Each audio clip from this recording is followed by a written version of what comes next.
प्यार आसान होता है, लेकिन उसे सच के साथ निभाना सबसे मुश्किल। एक लड़का दो अलग दुनियाओं के बीच फंस जाता है, एक जहां वो सच्चा बनना चाहता है और दूसरी जहां वो सब कुछ छुपा रहा होता है। लेकिन जब दोनों दुनिया टकराती है तो सिर्फ दिल नहीं, पूरी जिंदगी टूटती है। तो बताओ, तुम प्यार चुनोगे या सच? रिक की कहानी एक ऐसे मोड़ से शुरू होती है जहां उसकी जिंदगी पहले से ही टूटने के कगार पर खड़ी होती है। एक सुबह वह अपने घर लौटता है और जो दृश्य वह देखता है वह उसकी पूरी सोच को हिला देता है। उसकी माँ सोफे पर बेहोश पड़ी होती है, चारों तरफ बिखरे हुए कागज और टूटी हुई सन्नाटे की हालत। रिक को तुरंत समझ आ जाता है कि उसकी माँ ने आत्महत्या करने की कोशिश की है और वह बिना किसी देरी के उसे अस्पताल लेकर जाता है। लेकिन असली झटका वहीं से शुरू होता है जब धीरे धीरे उसे यह एहसास होता है कि उसकी माँ ने यह कदम किसी गहरे इमोशनल दर्द की वजह से उठाया था।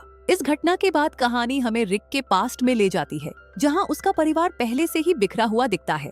उसकी माँ अपनी जिंदगी से हार चुकी होती है और शराब उसकी रियलिटी बन चुकी होती है, जबकि उसके पिता इमोशनल रूप से पूरी तरह दूर होते हैं। रिक की जिंदगी में एक और परत जुड़ी हुई है। उसकी क्लास में एक लड़की होती है, नीना, जिसे वह पसंद करता है, लेकिन कभी उससे बात करने की हिम्मत नहीं कर पाता। वो सिर्फ उसे दूर से देखता है और अपने अंदर की भावनाओं को दबा देता है। इसी बीच उसकी जिंदगी में मिस बेंडर का प्रवेश होता है, जो उसके ऑलरेडी कंफ्यूज्ड इमोशनल स्टेट को और ज्यादा कॉम्प्लेक्स बना देती है। रिक के लिए अब चीजें सिर्फ सिंपल अट्रैक्शन या कंफ्यूजन नहीं रहती, बल्कि वह धीरे धीरे एक ऐसी इमोशनली कंफ्यूजिंग सिचुएशन में फंसता जाता है जहां बाउंड्रीज साफ नहीं रहती, सही और गलत के बीच की दूरी खत्म होती जाती है और रिक बिना पूरी तरह समझे उन रास्तों पर चल पड़ता है जिनका असर आगे बहुत बड़ा होने वाला है। इसी बीच रिक की लाइफ में एक सटल प्रेशर भी बिल्ड होने लगता है। उसके अंदर हर समय ये फीलिंग रहती है कि उसे खुद को साबित करना है। कहानी में असली मोड़ तब आता है जब रिक के सामने एक बेट रखा जाता है।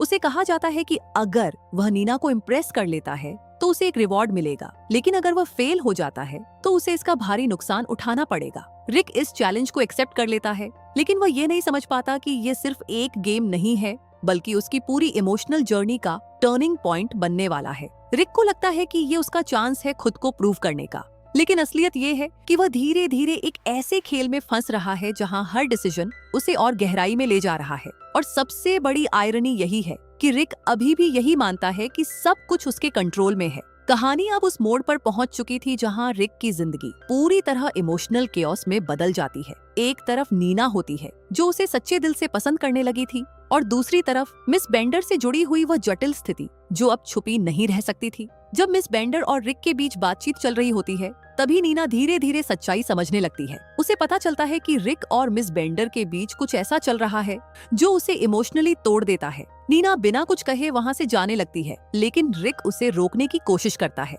यहीं पर कहानी और ज्यादा हैवी हो जाती है जब नीना को एक और सच पता चलता है। रिक ने उसे इम्प्रेस करने के लिए एक बेट लगाया था। ये सुनकर नीना का भरोसा पूरी तरह टूट जाता है। इसी टेंशन के बीच माहौल और बिगड़ जाता है। अचानक पुलिस वहाँ आ जाती है क्योंकि रिक और उसके फ्रेंड्स ने बिना परमिशन के एक इलीगल सेटअप शुरू किया होता है। हालात तेजी से कंट्रोल से बाहर चले जाते हैं। हर कोई भागने की कोशिश करता है, लेकिन अफरा तफरी में कई लोग पकड़ लिए जाते हैं।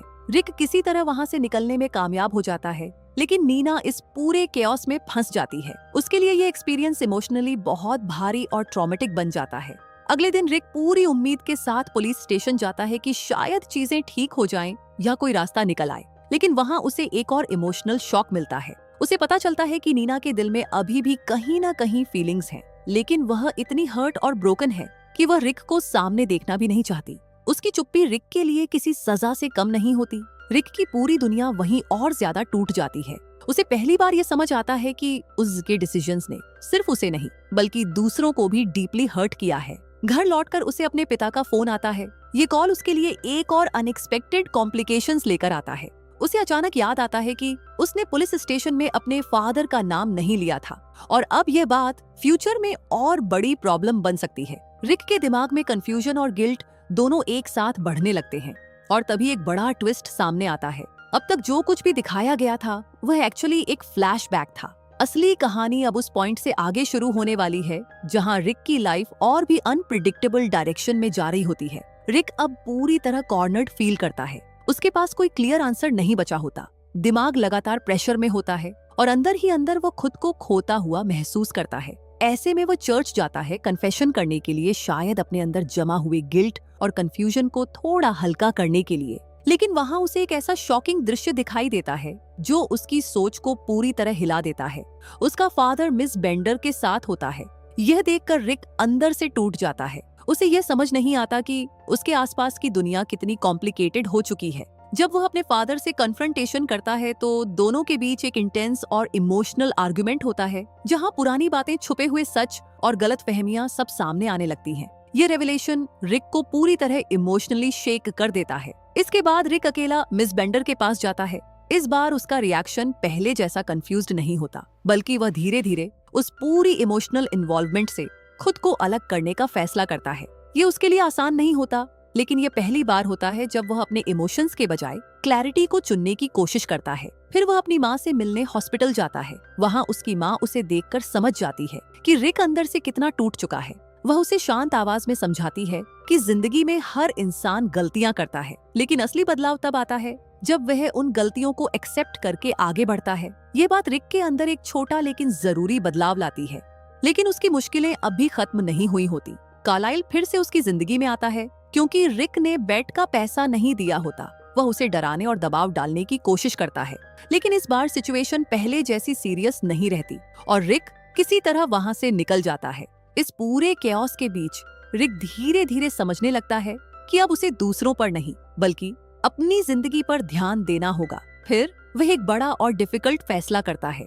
वह अपनी माँ को डिवोर्स पेपर्स देता है ताकि वो अपने पेनफुल और टॉक्सिक मैरिज से बाहर निकल सके और फाइनली अपनी जिंदगी खुद जी सके।